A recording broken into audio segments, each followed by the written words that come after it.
Hello friends, आज हम पढ़ने जा रहे हैं मॉडल हिस्ट्री। मॉडर्न हिस्ट्री के अंतर्गत पढ़ेंगे हम भारत छोड़ो आंदोलन। छोड़ो आंदोलन 8 अगस्त 1942 ईस्वी को ग्वालियर टैंक मैदान यानी मुंबई में होता है, जिसके नेतृत्वकर्ता गांधी जी होते हैं। इसमें गांधी जी ने प्रमुख नारा दिया था, करो या मरो।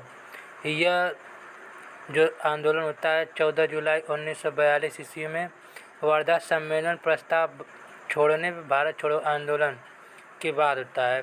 वर्धा सम्मेलन के दौरान गांधी जी ने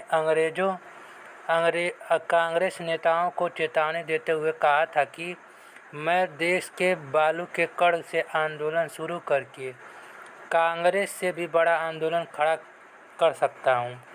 7 अगस्त 1942 ईस्वी को अबुल कलाम आज़ाद के नेतृत्व में कांग्रेस पार्टी की बैठक ग्वालियर टैंक मैदान में हुआ था। 8 अगस्त 1942 ईस्वी को जवाहरलाल नेहरू ने भारत छोड़ो आंदोलन का प्रस्ताव रखे थे। उसी दिन 8 अगस्त 1942 ईस्वी प्रस्ताव को स्वीकार कर लिया गया। भारत छोड़ो आंदोलन का प्रस्ताव गांधी जी ने लिखा था। 8 अगस्त सन 1942 ईस्वी को गांधी जी मुंबई स्थित ग्वालियर टैंक मैदान से भारत छोड़ो आंदोलन की शुरुआत किए थे। गांधी जी अंग्रेजी सरकार के विरुद्ध उत्तेजक भाषण दिए थे। भाषण के अंत में गांधी जी ने करो या मरो का नारा दिए थे। 9 अगस्त सन 1942 ईस्वी को अंग्रेजी सरकार ने ऑपरेशन जीरो आवर के तहत सभी महत्वपूर्ण नेताओं को गिरफ्तार करके जेल में बंद कर दिया। जो नेता थे उनको निम्न जेल में बंद किया गया था। सर्वप्रथम गांधी जी को आगा खां पैलेस पूना में बंद किया गया था। उसके बाद कस्तूरबा गांधी और सरोजिनी नायडू को आगा खां पैलेस पूना में बंद कर दिया गया। फिर उसके बाद डॉक्टर राजेंद्र प्रसाद को बांकीपुर पटना में बंद किया गया। फिर जयप्रकाश नारायण को हजारीबाग जेल यानी झारखंड में बंद कर दिया गया। फिर अबुल कलाम आज़ाद को बांकुड़ा जेल झारखंड में बंद कर दिया गया। जवाहरलाल नेहरू को अहमदनगर महाराष्ट्र में बंद कर दिया गया। अंग्रेजी सरकार ने कांग्रेस को गैर कानूनी घोषित करके संपत्ति को जब्त कर दी। सभी प्रकार के सभा एवं जुलूस पर प्रतिबंध लगा दी। अंग्रेजी सरकार के इस कृत्य से आम जनता नेतृत्वहीन होकर सरकारी संपत्तियों को क्षति पहुंचाने लगी।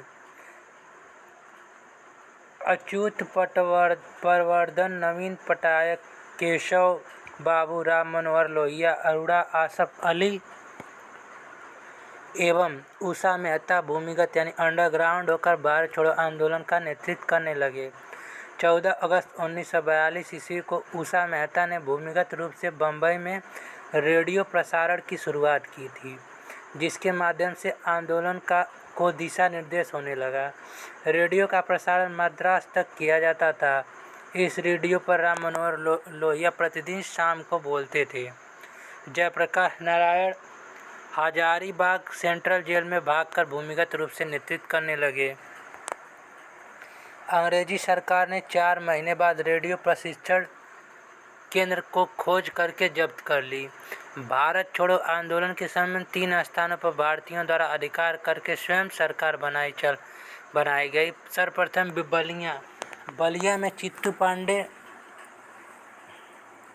के नेतृत्व में राष्ट्रीय समानांतर सरकार चलाई गई थी। फिर तामलुक निदानपुर बंगाल में 73 वर्षीय विधवा किसान महिला मातंगिनी हजारा के नेतृत्व में जाति सरकार का गठन किया गया था।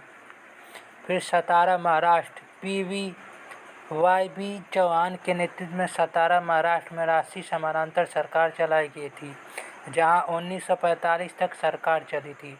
अब हम पढ़ेंगे आज़ाद हिंद फौज। आज़ाद हिंद फौज की स्थापना 5 जुलाई सन 1943 ईस्वी में सिंगापुर में हुआ था, जिसके संस्थापक सुभाष चंद्र बोस होते हैं। सुभाष चंद्र बोस का एक परिचय। इनका जन्म 23 जुलाई सन 1897 ईस्वी को होता है। इनका जन्म स्थल कटक यानी उड़ीसा। जिनके राजनीतिक गुरु होते हैं चित्तरंजन दास जी। यह इनकी कर्म भूमि यानी जहाँ पे इनकी कलकत्ता बंगाल में पिता इनके जानकी दास बोस, माता प्रभावती बोस। इनकी पत्नी का नाम एमिली सैकल जो जर्मन थी।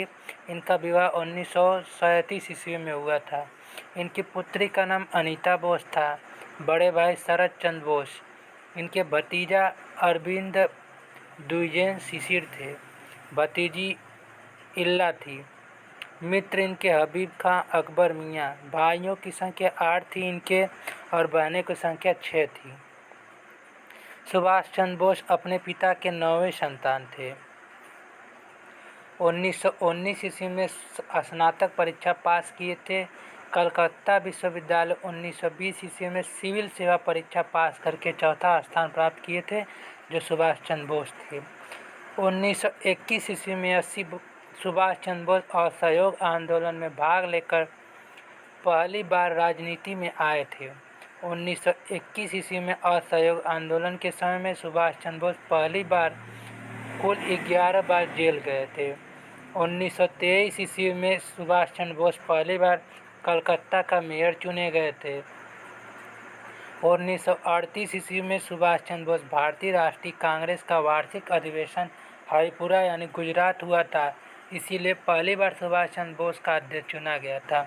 1939 ईस्वी में भारतीय राष्ट्रीय कांग्रेस अधिवेशन त्रिपुरी यानी जबलपुर में हुआ था।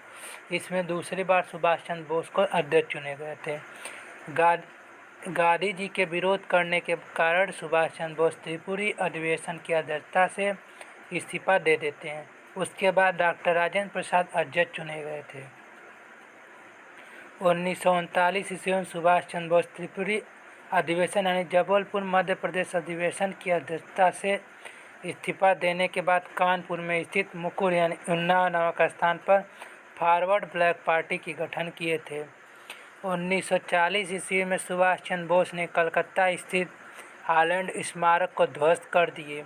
इसके बाद अपराध में सुभाष चंद्र बोस को जेल में कैद कर दिया गया। 6 माह बाद अंग्रेजी सरकार ने सुभाष चंद्र बोस के आवास पर एल्गिन रोड कलकत्ता पर नज़रबंदी कर दी। 17 जनवरी 1941 ईस्वी को सुभाष चंद्र बोस अंग्रेजी सरकार को गुमराह करके भारत छोड़ो आंदोलन विदेश चले गए। सुभाष चंद्र बोस का भारत छोड़कर विदेश जाने की निम्न क्रम था। सर्वप्रथम एलिंग रोड आवास से ग्रोमो स्टेशन जाते हैं। स्टेशन के बाद झारखंड जाते हैं। झारखंड के बाद दिल्ली से पेशावर हो जाते हैं। पेशावर से काबुल जाते हैं। काबुल से रूस जाते हैं।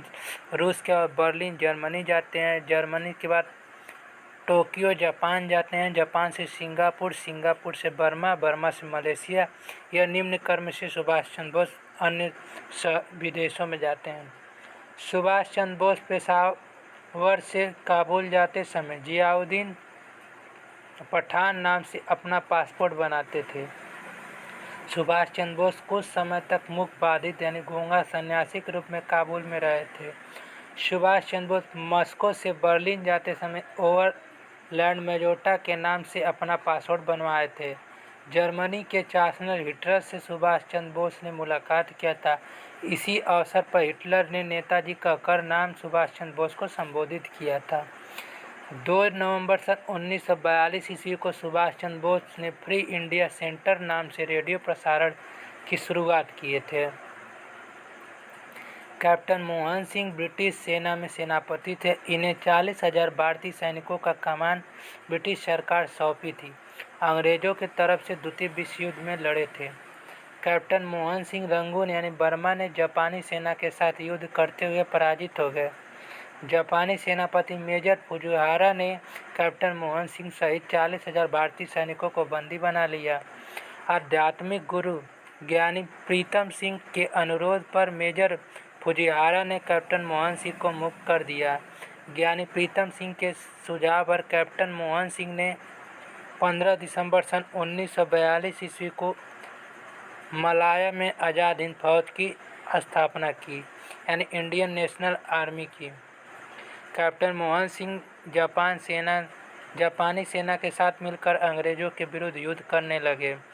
कर्नल इवाकुरो जापानी सेनापति भारतीय सैनिकों के साथ भेदभाव करने लगे। जब कैप्टन मोहन सिंह विरोध किए तो बंदी बनाकर रंगून भेज दिया। कैप्टन मोहन सिंह को अंग्रेजी सेना ने रंगून से गिरफ्तार करके भारत ले आई। इस प्रकार कैप्टन मोहन सिंह का संघर्ष समाप्त हो गया। रास बिहारी बोस 19 सितंबर 1942 ईस्वी को आज़ाद हिंद फौज की पुनर्जीवित कर दी गई। रास बिहारी बोस के निमंत्रण पर सुभाष चंद्र बोस सिंगापुर पहुंच गए, जहां इंडियन नेशनल आर्मी की कमान सौंप दी गई। 5 जुलाई सन 1943 ईस्वी को सुभाष चंद्र बोस ने आज़ाद हिंद फौज का गठन सिंगापुर में किए थे। 21 अक्टूबर 1943 ईस्वी को सुभाष चंद्र बोस ने अस्थायी सरकार की स्थापना सिंगापुर में किए थे, जिसमें 21 सदस्य के मंत्रिमंडल का गठन किया गया था। अस्थायी सरकार Subhash Chandra Bose commander in chief तथा राष्ट्रपति बने थे। सुभाष चंद्र बोस के अस्थायी सरकारों को 9 देशों ने मान्यता दी थी, जो निम्न थे। सर्वप्रथम चीन, फिर उसके बाद जापान, फिर इटली, फिर जर्मनी, फिर फिलीपींस, फिर बर्मा, फिर आयरलैंड, फिर मंचूरियन, थाईलैंड। सुभाष चंद्र बोस ने पुरुषों की 3 बटालियन तथा महिलाओं के लिए 1 बटालियन का गठन किए थे। जो निम्न पुरुष के बटालियन थे: Gandhi brigade, Nehru brigade, Subhash brigade. और महिला बटालियन थी झांसी रेजिमेंट यानी प्रमुख लक्ष्मी सहगल। 1943 ईस्वी अंडमान निकोबार शहीद द्वीप 6 नवंबर सन 1943 ईस्वी को शहीद द्वीप हुआ। 30 दिसंबर सन 1943 ईस्वी को सबसे ऊंचा झंडा इंडियन नेशनल आर्मी का अंडमान में फहराया गया। 1944 ईस्वी नागालैंड कोहिमा पर आक्रमण करके जय हिंद सिंगापुर तुम मुझे खून दो मैं तुझे आज़ादी दूँ का नारा पेश किया गया। 1943 ईस्वी सुभाष चंद्र बोस ने आज़ाद हिंद फौज यानी इंडियन नेशनल आर्मी के सहायता से अंग्रेजी सेना पर आक्रमण करके अंडमान और निकोबार पर अधिकार कर दिए। 6 नवंबर 1943 ईस्वी को सुभाष चंद्र बोस ने अंडमान का नाम शहीद द्वीप और निकोबार का नाम स्वराज द्वीप रख दिए। 30 दिसंबर सन 1943 ईस्वी को सुभाष चंद्र बोस ने अंडमान में सबसे ऊंचा आज़ाद हिंद फौज का झंडा फहराए थे। 1944 ईस्वी में सुभाष चंद्र बोस ने नागालैंड की राजधानी कोहिमा पर आक्रमण करके कब्जा कर लिए। इसी दौरान मणिपुर को जीतने का असफल प्रयास किए थे। 4 अगस्त 1944 ईस्वी को सुभाष चंद्र बोस ने रंगून यानी बर्मा में आज़ाद हिंद फौज के रेडियो पर बोलते हुए पहली बार गांधी जी को राष्ट्रपिता का नाम से संबोधित किए थे। सिंगापुर में अपने सैनिकों का अभिवादन स्वीकार करते हुए सुभाष चंद्र बोस ने जय हिंद का नारा दिया था। सुभाष चंद्र बोस सिंगापुर में अपने सैनिकों का उत्साह बढ़ाने के लिए तुम मुझे खून दो मैं तुझे आज़ादी दूँ का नारा दिए थे। सुभाष चंद्र बोस ने ललकार भरे शब्दों में दिल्ली चलो का नारा दिए थे। द्वितीय विश्व युद्ध में अमेरिका ने 6 अगस्त सन 1945 ईस्वी को जापान के हिरोशिमा शहर तथा 9 अगस्त 1945 ईस्वी को नागासाकी पर परमाणु बम गिरा दिया, जिसके कारण द्वितीय विश्व युद्ध में जापान की पूर्णतः हार हो गई। 18 अगस्त सन 1945 ईस्वी को सुभाष चंद्र बोस अपने मित्र हबीब खां के साथ बॉम्बर विमान में सवार होकर बैंकॉक यानी थाईलैंड, टोक्यो, जापान जा रहे थे। उसी बीच फार्मोस द्वीप ताइपेड, ताइवान के निकट विमान में आग लग गई। विमान के 2 पायलट ताकाजीवा और जनरल शिदाई की मृत्यु हो गई। हबीब खां की भी मृत्यु हो गई। विमान दुर्घटना में सुभाष चंद्र बोस पूरी तरीके से आग से जल गए थे। ताइवान की सरकार ने सुभाष चंद्र बोस को नैनोमागे सैनिक अस्पताल में भर्ती कर दी। इनका उपचार डॉक्टर तन्योगी कर रहे थे। अंततः सुभाष चंद्र बोस की मृत्यु हो गई। सुभाष चंद्र बोस का दाह संस्कार ताइवान में कर दिया गया। इनके अस्थि कलश को रेनकोजी मंदिर यानी जापान में सुरक्षित रख दिया गया। 23 अगस्त 1945 ईस्वी को दो गई न्यू एजेंसी रेडियो प्रसारण केंद्र जापान के माध्यम से सुभाष चंद्र बोस की मृत्यु की खबर सार्वजनिक किया गया। सुभाष चंद्र बोस की मृत्यु के संबंधित तथ्यों की जानकारी के लिए बनी समितियां निम्न थी। सर्वप्रथम कांग्रेस समिति 1945 में बनती है। अंग्रेजी सरकार ने सुभाष चंद्र बोस के मृत्यु का पता चलाने के लिए 1945 ईस्वी में फिंगरोस समिति का गठन की थी। फिंगरोस समिति जांच करके अंग्रेजी सरकार का रिपोर्ट सौंप दी। अंग्रेजी सरकार ने फिंगरोस समिति को रिपोर्ट को सार्वजनिक नहीं की थी। उसके बाद बनती है शाहनवाज समिति 1956 ईस्वी। प्रधानमंत्री जवाहरलाल नेहरू के काल में सुभाष चंद्र बोस के मृत्यु का पता लगाने के लिए 1956 ईस्वी में शाहनवाज समिति का गठन किए थे। इस समिति में शाहनवाज समिति एस.एन. मुवैया तथा सुरेश बोस को सदस्य बनाया गया। शाहनवाज समिति ने अपनी रिपोर्ट भारत सरकार को सौंप दी। इस रिपोर्ट में सुभाष चंद्र बोस की मृत्यु का कारण विमान दुर्घटना बताया गया था। फिर उसके बाद बनती है जेबी खोसला समिति, जिसमें 11 जुलाई 1970 ईस्वी में बनती है। प्रधानमंत्री इंदिरा गांधी के काल में 11 जुलाई 1970 ईस्वी में सुभाष चंद्र बोस के मृत्यु की सत्यता की जांच के लिए जेबी खोसला समिति का गठन किया जाता है। जेबी खोसला समिति महोदय ने सुभाष चंद्र बोस के मृत्यु का वास्तविक कारण विमान दुर्घटना बताए थे। इसका हम अगले वीडियो में पढ़ेंगे। Thank you.